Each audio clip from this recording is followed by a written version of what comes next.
In a small village cradled by the gentle folds of the Willow Mountains, there lived a minstrel named Eliam. With a lute slung across his back and a voice that could charm the stars from the sky, Eliam was a familiar figure, wandering from town to town, spinning melodies that echoed the deep yearnings and joys of the heart.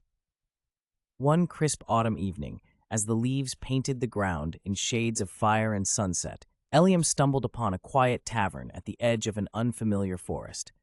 Pushing open the creaky door, the cozy warmth of the hearth and the scent of spiced ale filled his senses. The murmurs of the crowd hushed as he approached the center, beneath the low glow of an oil lamp, and strummed the first note. His song that night was not of heroic tales or tragic love, but a simple melody about the road, its harshness, its loneliness, and yet its incomparable freedom.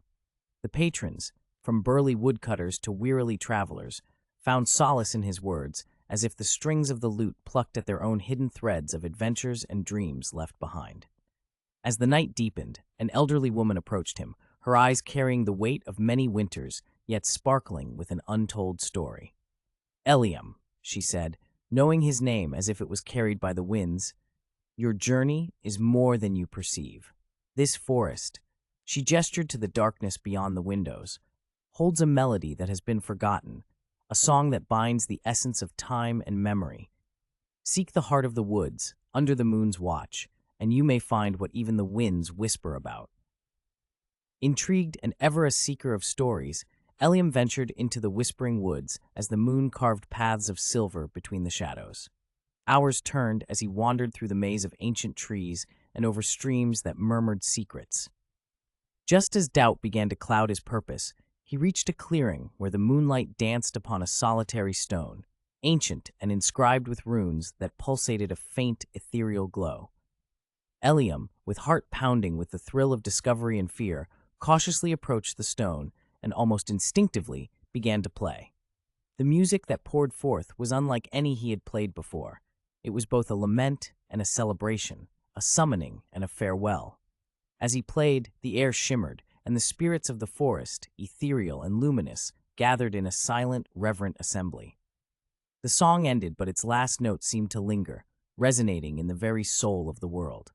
The spirits, with eyes of starlight and gossamer, bowed to Eliam, and in the whispers of the leaves, imparted the forgotten songs of the ancients, melodies that had once filled the air before time wore them away. With dawn painting the world anew, Eliam left the forest, carrying within him songs that could stir the forgotten depths of hearts across the lands. His music thenceforth held a magic, a purity born from the heart of the woods.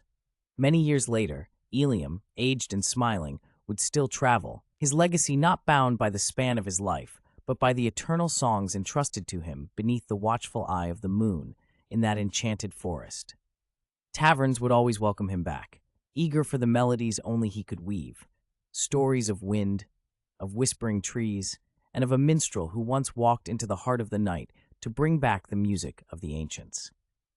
And so, wherever a gentle melody caresses the longing soul, or a lute's song turns a stranger into a friend, the spirit of Eliam the minstrel lives on, strumming in the chords that bind time and memory, sorrow and joy, into the immortal dance of life.